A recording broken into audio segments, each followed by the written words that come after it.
এগুলো আমাদের জন্য খারাপ নয়। এই দুঃখ, কষ্ট, বিপদ আমাদের কোমরকে সোজা করে, আমাদের পায়ের মাটিকে শক্ত করে। চিল্লায় বলেন ঠিক কিনা? প্রতিকূল পরিবেশে কিভাবে বাঁচতে হয় এই দুঃখ কষ্ট আমাদেরকে শিখায়। এজন্য মুমিন বান্দার বৈশিষ্ট্য হচ্ছে দুঃখ, কষ্ট, বেদনা, জ্বালা এগুলোতে সে আপসেট হয় না, সে হাল ছেড়ে দেয় না, সে ভরসা রাখে একজনের উপর। চিল্লায় বলতে হবে তিনি কে? কারণ মুমিন জানে রাত্রি যত গভীর হয় অন্ধকার তমানিসা ভেদ করে সুবহে সাদিক হয়। মুমিন জানে গর্ভবতী নারীর পেটের ব্যথা যেই দিন বাড়তে থাকে ওই দিনই নতুন মেহমান আগমনের সময় ঘনাতে থাকে। মুমিন জানে তার জীবনে দুঃখ, কষ্ট, বিপদ যত বাড়তে থাকে সুখের দিন কাছে আসতে থাকে। এজন্য মুমিনের হারাবার কিছু নেই। ফাইন্না মাআল উসরি ইউসরা, ইন্না মাআল উসরি ইউসরা। নবী হে, কষ্টের পরেই আছে আনন্দ, দুঃখের পরেই আছে সুখ। আপনি সমস্যায় পড়েছেন, ওই সমস্যার সমাধানও আছে না নেই? এই পৃথিবীতে এমন কোন সমস্যা আছে যেটা সমাধান নেই? কথা বলেন। সমস্যা তৈরি করেছে কে? আবার সমাধানও দিয়েছে কে? আল্লাহ doesn't create a lock without its key. আল্লাহ কখনো চাবি না বানাইয়া ওইটার তালা বানায় নাই। কথা কন। তালাও যেহেতু আছে ওই তালার চাবিও বানিয়েছে কে? মা আনজালাল্লাহু দান ইল্লা আনজালাল্লাহু লাহু শিফা।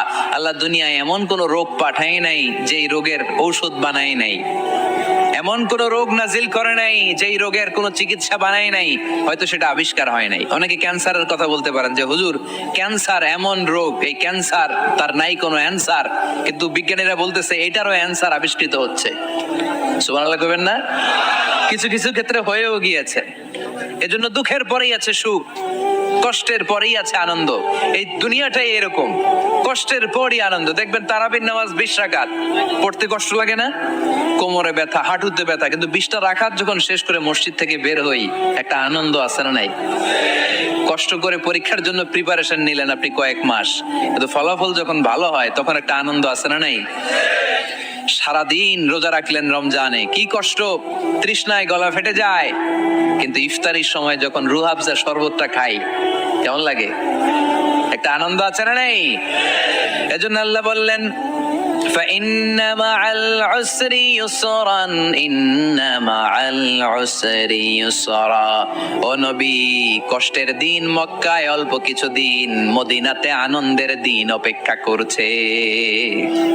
আমাদের জীবনে যে দুঃখ কষ্ট আসে আমরা ধৈর্য ধরবো, তাওয়াক্কুল করবো একজনের উপর, তিনি কে? কারণ আমরা বিশ্বাস করি কষ্টের দিন এটা চিরকালের জন্য নয়, সামনে আনন্দের দিন আমাদের জন্য সেট করে রেখেছে কে? কষ্ট হইতেছে, গরম লাগতেছে না?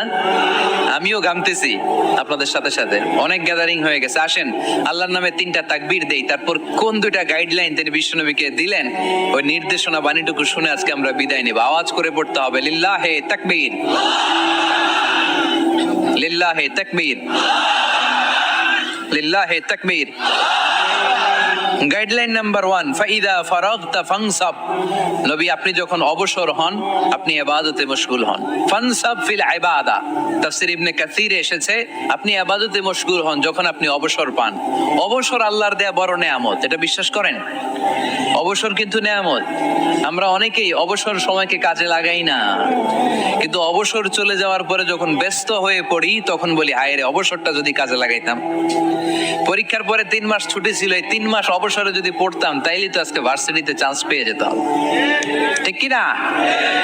এজন্য বিশ্বনবীর আল্লাহ বললেন নবী فَإِذَا فَرَغْتَ فَانصَبْ وَإِلَى رَبِّكَ فَارْغَب। মাদানী জীবনে, মাক্কি জীবনে, দাওয়াতি কার্যক্রমের পরে, রাষ্ট্রীয় কার্যক্রমের পরে যখনই আপনি অবসর পাবেন তখনই আপনি ইবাদত করেন, তখনই বেশি বেশি আল্লাহর কাছে দোয়া করে। দোয়াটা খুব শক্তিশালী, কিন্তু আমরা অনেকে জানি না কি করে দোয়া করতে হয়। সিনসিয়ার দোয়া ইজ লাইক এ মিসাইল। আপনারা প্রায় পত্রিকায় শুনবেন আমেরিকা অমুক দেশে মিসাইল হামলা করেছে, শুনছেন? মিসাইল হামলা এমন হামলা কত সেন্টিমিটার বেগে যে কোন জায়গায় অ্যাটাক করবে, যেখানে মারার কথা ওখানে পড়বে। ঠিক দোয়াটা হচ্ছে মিসাইলের মতো। আপনি যদি দোয়ার মতো দোয়া করতে জানেন ওই দোয়াটাও জায়গা মতো যে ভেদ করবে। চিল্লা এখন ঠিক কিনা? কিন্তু আমরা দোয়া করতে জানি না, কি করে দোয়া করতে হয় এটা জানি না। বিশ্বনবীকে আল্লাহ বললেন, নবী ফাইদা ফারাগতা ফানসাব, যখন আপনি অবসর হবেন তখন আপনি দোয়া করেন, আল্লাহর কাছে চান। বেশি বেশি চাইলে খুশি হয় কে? তার মানে প্রথম ঘোষণা হলো